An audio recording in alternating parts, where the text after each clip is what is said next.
So finally बच्चों, आज की इस वीडियो में हम क्लास 12 हिस्ट्री का चैप्टर नंबर फर्स्ट ईट मन के तथा अस्थियां ब्रिक्स बीट्स एंड बोन्स का लास्ट पार्ट करने वाले हैं, जो कि है पार्ट नंबर 5। तो इससे पहले 4 पार्ट कंप्लीट कर लिए थे। अगर आपने नहीं देखे तो कोई बात नहीं है, आई बटन और डिस्क्रिप्शन में लिंक दे रखा है, आप देख सकते हैं। और ये वाला पार्ट कंप्लीट होने के बाद जो पीडीएफ होगी कंप्लीट की बात कर रहा हूँ, वो मैं टेलीग्राम ग्रुप में अपलोड कर दूंगा, तो आप वहां से इजीली डाउनलोड कर सकते हैं। और इसके बाद हर एक बच्चा जानता ही है कि टेस्ट लिया जाएगा। अब टेस्ट कहां पर देना है, किस दिन को देना है, क्या टाइमिंग रहेगी, कितने मार्क्स का होगा, ये सभी चीजें डिटेल में मैं आपको एक अलग वीडियो में बता दूंगा। लेकिन अभी आपको इस वाले पार्ट के ऊपर अच्छे से पूरा फोकस रखना है। और अगर आप फर्स्ट टाइम इस चैनल पर विजिट किए हो और ये लेसन देख रहे हो, तो बच्चों आप सब्सक्राइब कर सकते हैं, बेल आइकन प्रेस कर सकते हैं, ताकि नोटिफिकेशन की अपडेट आपको आगे मिलती रहे। और इसके बाद हम अपना सोशियोलॉजी, ज्योग्राफी, हिंदी, इंग्लिश जैसे कोर्स भी स्टार्ट करने ही वाले हैं। तो आप बने रहे क्विक प्रेप क्लासेस के साथ। My name is Shahrukh Saifi. तो चलिए शुरू करते हैं आज की इस वीडियो को।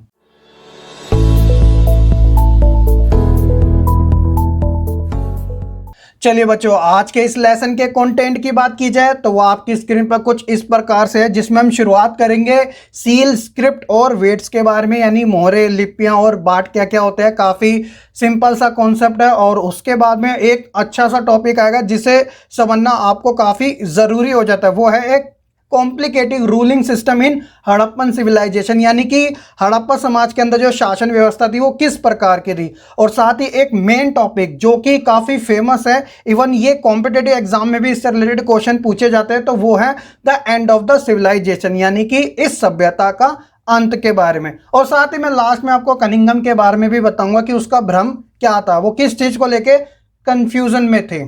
तो हमारा स्टार्टिंग का टॉपिक है बच्चों सील्स एंड सीलिंग से रिलेटेड, यानी मोहरे और मुद्रांकन से। ठीक है, तो इसमें क्या बात की गई है कि seal and sealing were used to facilitate long distance communication, यानी कि ये जो मोहरे होती थी, मुद्रांकन होते थे, वह लंबी दूरी के संपर्क को आसान बनाने के लिए इसका इस्तेमाल किया जाता था। अब वो कैसे किया जाता था, इसका एग्जाम्पल आपको एनसीईआरटी बुक में मिल जाएगा, लेकिन यहाँ पर मैं आपको इमेजेस के थ्रू समझाना चाहता हूँ ताकि आप अच्छे से समझ सको। तो एग्जाम्पल की बात करें, यह एक प्रकार का मनी बैग है। ठीक है, तो आप इसे एक थैला समझ लीजिएगा जो कि ऊपर से बंधा हुआ है, और आप ये मान लीजिएगा कि इस थैले के अंदर माल भर रखा है, गुड्स भर रखा है। अब इसे एक स्थान से दूसरे स्थान भेजना है, यानी कि इसके डेस्टिनेशन तक इसे पहुंचाना है। तो इस दौरान लोग क्या किया करते थे, ऊपर से तो रस्सी से बांध देते थे, लेकिन बांधने के बाद वह गीली मिट्टी को इसके ऊपर चिपका देते थे और उसके ऊपर मोहरों को छाप देते थे, जिससे कि वो छाप यहाँ पर जम जाती थी। अगर डेस्टिनेशन तक पहुंचने तक इस छाप में या फिर ऊपर जो इन्होंने गीली मिट्टी लगाई होती थी उसके ऊपर कुछ छेड़छाड़ होती थी, तो ये पता लगा लिया जाता था कि हाँ, माल के साथ कुछ छेड़छाड़ हुई है। अगर नहीं होता तो ठीक है, बिल्कुल सिंपल तरीके से वह एक स्थान से दूसरे स्थान पहुंच गया। एक प्रकार से सिक्योरिटी की यहाँ पर बात की जा रही है। और अगर इस चीज को हम आज के एनवायरनमेंट में कंपेयर करके देखें तो हमारे पास तो इतनी सारी फैसिलिटीज हैं कि हम किसी भी तरीके से किसी माल को प्रोटेक्ट कर सकते हैं। जैसे एग्जाम्पल की लॉक लगा देना, कोड लगा देना, पैकिंग को हार्ड कर देना। तो ऐसे डिफरेंट टाइप के तरीके हैं जो आज के समय प्रयोग किए जाते हैं, लेकिन उस समय भी ये जो चीज़ थी वो काफ़ी अच्छी होती थी, यानी एक प्रकार से पूरी तरीके से सिक्योरिटी लोगों के पास थी। होप्स हो कि आप ये एक छोटा सा टॉपिक सील से रिलेटेड अच्छे से समझ चुके होंगे। और अब हम बात करेंगे स्क्रिप्ट की, यानी कि लिपि की। टॉपिक है बच्चों हमारा एक रहस्यमय लिपि एंड मिस्टीरियस स्क्रिप्ट। तो देखिए, हड़प्पा सभ्यता की जो लिपि थी ना, उसे आज तक पढ़ा नहीं जा सका। आप अपनी स्क्रीन पर एक इमेज देखिए, ये एक प्रकार के साइन बोर्ड है। तो अब ये किस बात की जानकारी दे रहे हैं, जो हमारे आर्कोलॉजिस्ट है वह भी इन बात का पता नहीं लगा पाए। हालांकि उन्होंने इतनी सारी इंफॉर्मेशन कलेक्ट करी, लेकिन लिपि के बारे में ज्यादा जानकारी नहीं प्राप्त कर सके। तो इस लिपि के बारे में ऐसी क्या खास बात थी कि इसे आज तक नहीं पढ़ा जा सका। तो देखिए बच्चों, the Harappan script was a pictorial script, यानी कि ये जो लिपि था ना वो एक चित्रात्मक लिपि थे। आप अपनी स्क्रीन पर देख सकते हैं, ये जो साइन बने वो कुछ इसी प्रकार के थे। और साथ ही अगर इनके सिंबल्स की बात की जाए, यानी चिन्ह की बात की जाए कि कितने लिखे हुए थे, तो 375 से लेके 400 के बीच ही थे इसके अंदर, ठीक है। एक खास बात इस लिपि के बारे में ये कही जाती थी कि ये ना दाएं से बाईं ओर लिखी जाती थी, यानी कि राइट टू लेफ्ट। जैसे उर्दू जो है वो भी राइट से लेफ्ट की ओर लिखी जाती है, लेकिन जब हम हिंदी इंग्लिश जैसी लैंग्वेज की बात करते हैं तो हम लेफ्ट से राइट की ओर लिखते हैं, लेकिन ये जो लिपि थी वो राइट से लेफ्ट की ओर लिखी हुई थी। कुछ मोहरों पर तो दाईं ओर जो था वो जो स्पेस था ना काफी ज्यादा वाइड था, चौड़ा अंतराल था, और साथ ही अगर लेफ्ट की बात करें तो वहां का जो स्पेस था वो काफी ज्यादा नैरो था, संकुचित था, क्रैम्पिंग था, ठीक है। गैपिंग की बात की जा रही है। और जो राइटर थे जिन्होंने इस लिपियों को लिखा होगा उस समय के काल में, तो उन्होंने दाईं ओर यानी कि राइट साइड से लिखना शुरू किया है, और वह बाईं ओर गएंगे बाईं साइड की ओर, तो वहां पे जो स्पेस था ना वह कम पड़ गया था, इसीलिए जो बाएं साइड वाली जो जगह थी ना वो काफी नैरो थी। जैसे हम भी कभी लिखते हैं चीजों को एक लाइन में, तो शुरुआत में तो हम गैप ज़्यादा दे देते हैं, लेकिन एंड में फिर मतलब 4-5 वर्ड्स को एक छोटी सी जगह में एडजस्ट करते हैं। तो कुछ इस प्रकार का भी उस समय के काल में लिपि को लिखते वक्त ऐसा हुआ होगा। और इन्हीं सभी कारणों की वजह से बच्चों जो हड़प्पा सभ्यता की लिपि है उसे एक रहस्यमय लिपि का नाम दिया जाता है या कहा जाता है, क्योंकि यह अभी तक सही तरीके से पढ़ी नहीं जा सकी। तो बच्चों ये तो बात थी लिपि के बारे में जो कि मोहरों पर लिखी जाती थी, लेकिन इतिहासकारों को मोहरों के अलावा कुछ ऐसी वस्तुएं भी मिली है जिनके ऊपर लिखा मिला है। Consider variety of objects on which writing has been found. तो वो कौन कौन सी थी? तो सील का नाम तो मैंने आपको पहले बता दिया, लेकिन जैसे कॉपर टूल हो गए, तांबे के औजार हो गए, मर्तबानों के अवंट हो गए यानी रिंस ऑफ जार हो गए, और साथ ही कॉपर टेरिकोटा टैबलेट्स यानी मिट्टी की लघु पट्टिकाएं छोटी छोटी जो होती है, ऊपर से ज्वेलरी के ऊपर भी, और बॉन्स रोड के ऊपर भी, अस्थि छड़े के ऊपर भी, और एंशियंट साइन बोर्ड पर भी, जिसकी इमेज आप अपनी स्क्रीन पर भी देख सकते हो। प्राचीन सूचना पट जैसे आज के समय जिसे हम बुलेटिन बोर्ड के नाम से जानते हैं, जहां पर हम अपनी इंफॉर्मेशन लोगों को प्रोवाइड करवाते हैं। तो इन सभी चीजों के ऊपर बच्चों लिपि के छाप मिले हैं। तो क्या इन चीजों से यह पता लगाया जा सकता है कि उस समय हड़प्पा सभ्यता के काल में जो साक्षरता थी यानी जो लिटरेसी थी, क्या वो काफी बड़े लेवल पे थी? क्योंकि जो संकेत मिल रहे हैं वो तो कुछ इसी प्रकार के मिल रहे हैं। इतनी जगहों पे लिखा होने का मतलब है कि लोग जो थे वो ज्यादा पढ़े हुए थे, जगह जगह सूचनाओं को बांटा करते थे ताकि लोग अवेयर रह सके, या किसी भी चीज कुछ भी कारण हो सकता है। होप सो कि बच्चों आप इस स्क्रिप्ट वाले टॉपिक के बारे में भी काफी अच्छे से समझ चुके होंगे। और अब हम बात करते हैं इस मेन हेडिंग का लास्ट वाला टॉपिक जो कि है बाट से रिलेटेड। बाट मतलब वेट से रिलेटेड। आइए जानते हैं हम उसी के बारे में। देखिए बच्चों, अगर बात करें वेट्स की यानी कि बाट की, तो क्या बात की गई है?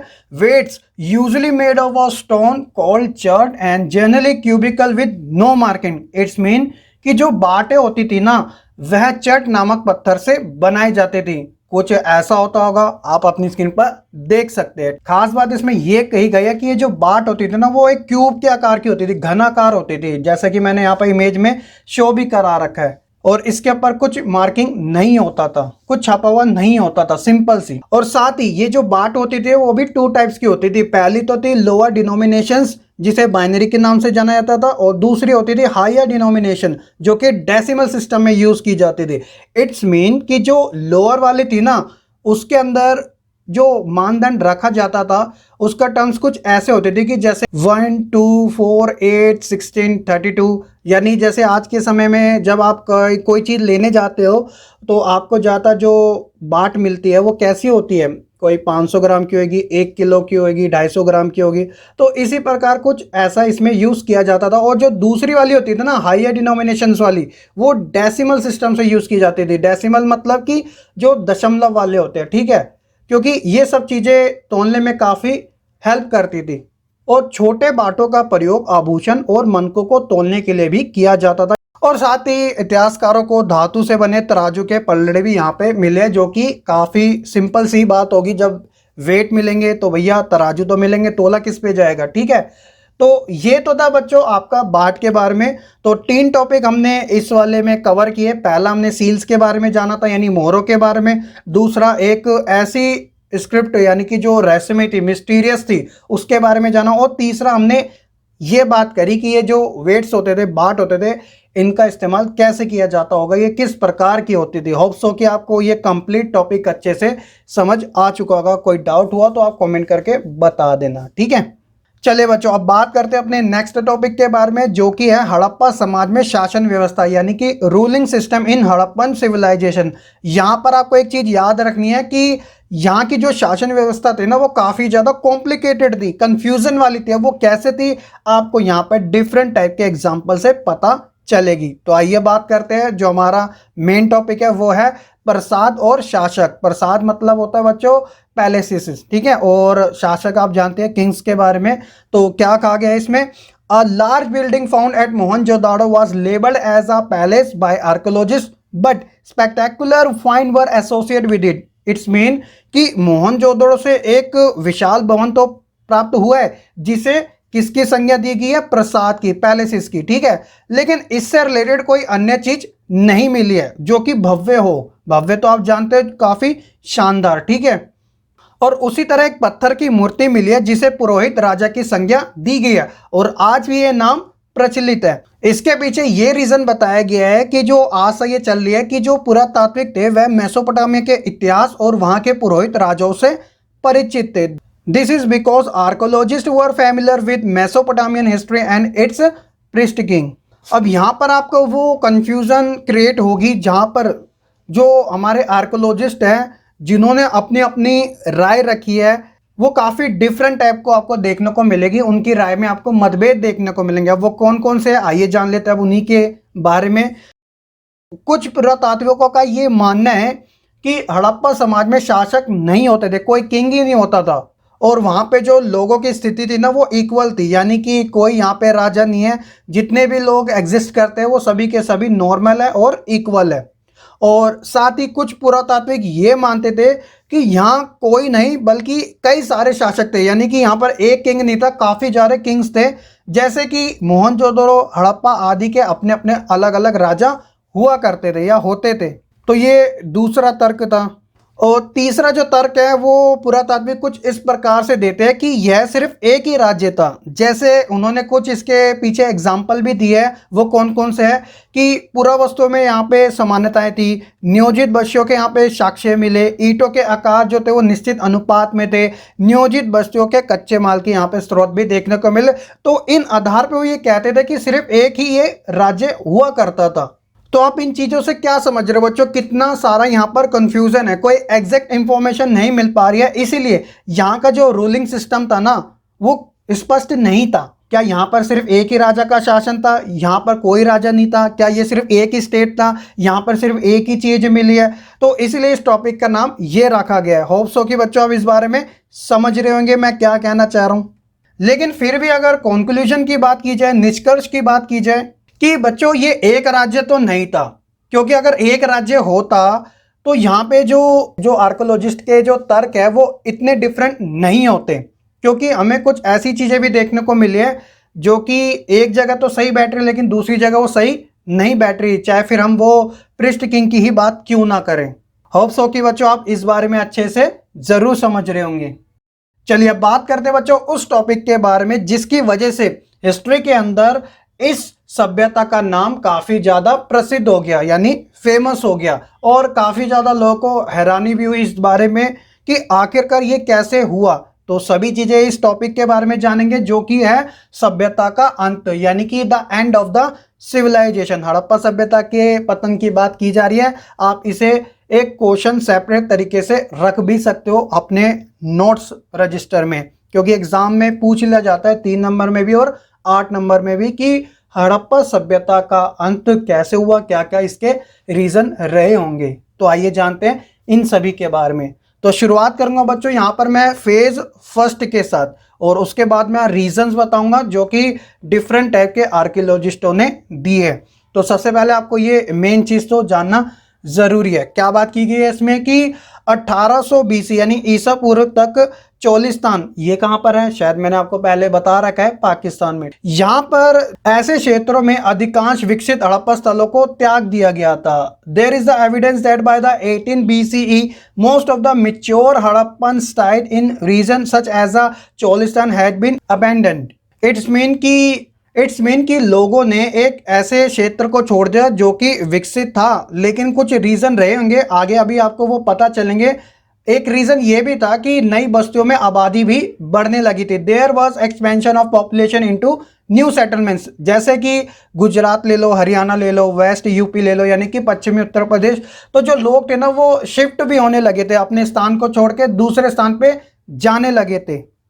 इवन बच्चों कुछ चुने हुए हड़प्पा स्थलों की जो भौतिक संस्कृति थी ना उसमें भी बदलाव आया था। अब वो बदलाव कौन कौन सा था, जैसे कि यहाँ की जो विशिष्ट पूरा वस्तुएं थी ना वह समाप्त होती गई थी। अब वो कौन कौन सी थी जिसके बारे में अभी हमने जाना था, वो वही चीजें थी। जैसे एग्जाम्पल के तौर पे चाहे आप बाट की बात करो यानी वेट की बात करो, मोहरों की बात करो, या फिर मनकों की बात करो, बीट्स की बात करो, तो ये क्या हो गया, धीरे धीरे समाप्त होती चलेगी। ऊपर से चाहे वो लेखन कला हो यानी कि राइटिंग, और साथ ही लॉन्ग डिस्टेंस ट्रेड यानी लंबी दूरी के व्यापार, और मेन जो चौंदड़ों में हुआ करता था क्राफ्ट प्रोडक्शन, तो ये सब चीजें क्या होगी, धीरे धीरे खत्म होती चली गई।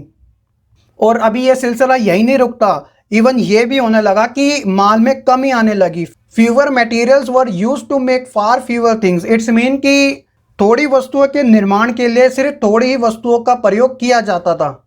ऊपर से बच्चों जो हाउसेस थे यानी कि जो आवास निर्माण था ना उसकी तकनीक को भी नुकसान होने लगे, क्योंकि जो मटेरियल था, जो माल था, वह उसकी कमी होती जा रही थी। और साथ ही इन सब का इम्पैक्ट ये भी पड़ा कि जो सार्वजनिक संरचनाएं थी यानी कि पब्लिक स्ट्रक्चर जो थे उनका निर्माण भी बंद होने लगा। अब सबसे बड़ा सवाल आखिरकार यहाँ पर यह उठता है कि ये सब परिवर्तन क्यों हुए और कैसे हुए। हो सकता है आपके माइंड में ये सवाल आया होगा कि जब इतने अच्छे तरीके से चीजें चल रही थी तो सडनली ऐसी चीजें क्यों हुई कि इतने सारी चीजें डिस्ट्रॉय होने लगी, समाप्त होने लगी, चीजें बंद होती चलेगी। तो उनका रीजन था जो कि अलग अलग आर्कोलॉजिस्टों ने दिया है, जिसे आपको जानना जरूरी भी है। तो आइए अब उन्हीं चीजों के बारे में बात करते हैं कि ऐसे कौन से कारण रहे होंगे जिसकी वजह से इस सभ्यता का अंत निश्चित ही हो गया था। चलिए सबसे पहले बात करते हैं। तो हर कोई जानता है कि बाढ़ के आने से, इतिहासकार ये मानते हैं कि बाढ़ के आने से इस सभ्यता का नष्ट हो गया, क्योंकि बाढ़ आती है तो लोग क्या करते हैं, अपने स्थान को छोड़ते हैं और एक ऐसी जगह जाते हैं जहां पर वो सेफ रह सके। तो जो वहां पर चीजें होती थी वो पानी में बह गई होगी, फिर चाहे वो मोहरे क्यों ना हो, मनके क्यों ना हो, लिपियां क्यों ना हो, ठीक है। उसी तरह हो सकता है कि कुछ इतिहासकार ऐसे मानते हैं कि वहां पर महामारी फैल गई हो, जैसे आज के समय में कोरोना की जो महामारी है वो पूरे विश्व में फैली हुई है और भारत आज के समय सबसे ज्यादा प्रभावित देशों में से एक है। तो महामारी में क्या होता है, लोगों की जानें जाती है। और कुछ इतिहासकार बच्चों ये मानते हैं कि हो सकता है वहां पर जो अर्थक्वेक थे यानी जो भूकंप थे वो ज्यादा आने लगे हो, जिस वजह से लोगों ने डर की वजह से उस सभ्यता को छोड़ दिया हो। और चौथा रीजन माना जाता है वो है आर्यों के द्वारा आक्रमण, कि कहा जाता है कि आर्य यहाँ पर आए और उन्होंने इस सभ्यता को क्या कर लिया, अपने अंडर में ले लिया और यहाँ के लोगों को मार भगाया। तो एक रीजन ये भी माना जाता है। आर्य जिनका जिक्र वैदिक काल में आता है, आपको ये पता होना चाहिए। अभी आप टेंशन मत लीजिए, अब जो मैं आपको नेक्स्ट चैप्टर पढ़ाऊंगा ना उसमें इनका जिक्र शुरुआत में आपको मिल जाएगा जानने को। और क्या क्या रीजन हो सकते हैं, तो कुछ नेचुरल रीजन भी हो सकते हैं, जैसे कि जलवायु में परिवर्तन आ गया हो, क्लाइमेटिक चेंज हो गया हो कि भैया गर्मी की जगह सर्दी पड़ रही है, सर्दी की जगह गर्मी पड़ रही है, साइक्लोन आ रही है, बाढ़ आ रही है, सुनामी आ रही है। और एक रीजन ये भी माना जाता है कि जो नदियां थी ना वह सूख गई थी या फिर नदियों ने अपना मार्ग बदल दिया था। अब भैया जब पानी नहीं होगा बस्ती के अंदर तो लोग सरवाइव कैसे कर पाएंगे, चाहे वो आज का टाइम क्यों ना हो, मिडाइवल टाइम क्यों ना हो, या फिर प्राचीन समय का काल क्यों ना हो। ऊपर से ये भी हो सकता है कि वनों की कटाई अंधाधुंध होने लगी हो, क्योंकि उस समय ऐसे टूल्स नहीं थे जो आज के समय अवेलेबल है। तो लोग क्या करते थे, जो वन थे ना उनका इस्तेमाल ज़्यादा करते थे अपनी रोजमर्रा की जिंदगी को निर्वाह करने के लिए। और बच्चों एक ये चीज भी हो सकता है कि वहां की आर्थिक और राजनीतिक जो व्यवस्था थी उसमें चेंजेस आना शुरू हो गए थे। कुछ लोग ऐसा मानते हैं कि जो करप्शन था वहां पे तेजी से फैलने लगा था, या फिर तानाशाह जैसी आप चीज को मान सकते हो कि लोग जो थे वहां पर इनइक्वालिटी जैसी चीजों को करने लग गए थे, जिस वजह से अन्य लोग भी प्रभावित हुए होंगे। तो ये सब रीजन जो थे बच्चों हमारे आर्कोलॉजिस्ट द्वारा प्रोवाइड कराए गए हैं, जिन्हें हर एक बच्चे को समझना और जानना जरूरी है। तो इन्हीं सभी कारणों की वजह से इस सभ्यता का जो अंत है वो माना गया है। एग्जैक्ट रीजन क्या था वो आज तक नहीं पता चल चुका, क्योंकि ये जो सभ्यता थी ना वो काफी ज्यादा रहस्य में थी और आज भी इस सभ्यता की पूरी तरीके से खोज नहीं की गया। तो संभावनाएं हैं और ये संभावनाएं काफी स्ट्रॉन्ग है। तो इन्हीं रीजनों में से रहा होगा कि ये एक फलती फूलती सभ्यता का अंत हो गया। और इसी अंत के साथ आपका ये जो लेसन है वो भी कंप्लीट हो गया। अब यहाँ पर एक टॉपिक बचता है जिसका जिक्र मैंने शुरुआत में किया था, वो था कनिंघम का भ्रम। कनिंघम जो थे बच्चों वो भारतीय पुरातात्विक सर्वेक्षण विभाग के पहले डायरेक्टर जनरल थे। बच्चे यहाँ पर गलती कराते, वो जॉन मार्शल का नाम लिख देते हैं, लेकिन पहले की बात की जाएगी तो अलेक्जेंडर कनिंघम का ही नाम सबसे पहले आएगा। अगर इनके भ्रम की बात की जाए, कंफ्यूजन की बात की जाए, तो सबसे पहली चीज ये जो थे ना वो लिखित रिसोर्सेज जो रिटर्न में हो उनके ऊपर ज्यादा बिलीव करते थे। और एक चीनी बौद्ध तीर्थ यात्री यहाँ पर आए थे तो उन्होंने इन्हीं के वृत्तांतों को यूज किया था इस सभ्यता की खोज करने के लिए। बट रिजल्ट क्या हुआ कि उसके बारे में जानकारी ज्यादा नहीं मिल पाई। इवन बच्चों कनिंघम ने जो सर्वे किया था उस दौरान उसे जो एविडेंस मिले ना उसका उसने ट्रांसलेट भी किया था, रिजल्ट फिर भी नहीं मिल पाया। क्योंकि बच्चों जो चीनी तीर्थ यात्री थे ना उनकी जो यात्रा थी उनके कार्यक्रम में हड़प्पा जैसे पूरा स्थल इंक्लूड ही नहीं थे। और जो हमारे कनिंघम साहब थे वो किनके वृत्तांतों का यूज कर रहे थे, वो इन्हीं चीनी यात्रियों का यूज कर रहे थे। ठीक है, तो इसी वजह से 19th सेंचुरी में कभी कभी ही हड़प्पाई पूरा वस्तुएं मिलती थी जो कि हो सकता है कि कनिंघम तक एग्जैक्ट ना पहुंची हो, लेकिन वह इस बात का नहीं पता लगा पाए कि ये जो वस्तुएं थी वो कितनी प्राचीन हुआ करती होगी। और यहाँ तक कि एक अंग्रेज थे, उन्होंने कनिंघम को हड़प्पा की मोहर मतलब सील भी दी थी, लेकिन उन्होंने उस मोहर पे ध्यान नहीं दिया और उसे बस एक कालखंड में ही रखा, जैसे कि ग्रांटेड ले लिया, इतना ज़्यादा उसे प्रेफरेंस नहीं दी। क्योंकि कनिंघम भी कई लोगों की तरह ये मानते थे कि जो भारत के इतिहास की शुरुआत है ना वो गंगा की घाटी से ही, यानी कि वहाँ के शहरों के साथ ही हुए है। और इस तरह वे हड़प्पा के महत्व को समझने में चूक गए। तो कुछ ये था कनिंघम का भ्रम, जो कि सर्च करते करते अपने लक्ष्य तक नहीं पहुंच पाए और ग्रांटेड ले लिया चीज़ों को और गलत डायरेक्शन में उन्होंने चीज़ों को इस्तेमाल कर लिया, जिसमें चीनी यात्रियों के उन्होंने वृत्तांतों का इस्तेमाल किया जो कि वैल्यूएबल नहीं रहे। तो ये था बच्चों कनिंघम का भ्रम। होप्स हो कि आप इसके बारे में भी काफ़ी अच्छे से समझ ही चुके होंगे। और यही चैप्टर हमारा यहाँ होता है कंप्लीट। जो आपके बुक में अदर टॉपिक दे रखे हैं वो आपके लिए इतने इंपॉर्टेंट नहीं है, फिर भी क्वेश्चन आंसर सीट में उनमें से कुछ चीज़ें आपके लिए इंक्लूड कर दी जाएगी, तो आप इस बात की टेंशन मत लीजिएगा।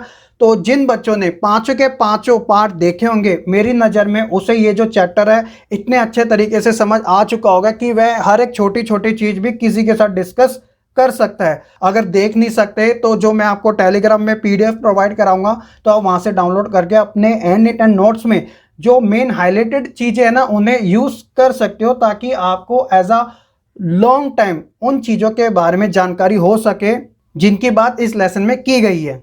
तो ये था हमारा फर्स्ट लेसन। आई होप कि आपको वीडियो काफ़ी अच्छी लगी होगी। तो आप एटलीस्ट वीडियो को लाइक कमेंट शेयर करना तो बिल्कुल ना भूलेगा, और चैनल पे नए हैं तो सब्सक्राइब कर देना, टेलीग्राम ग्रुप ज्वाइन कर लेना। तो चलिए फिर आज की इस वीडियो में इतना ही। मैं मिलूंगा फिर एक नए लेसन के साथ, एक नए सब्जेक्ट के साथ। तब तक के लिए आप बच्चे खुश रहें, पढ़ते रहें और ऐसे ही आगे बढ़ते रहें।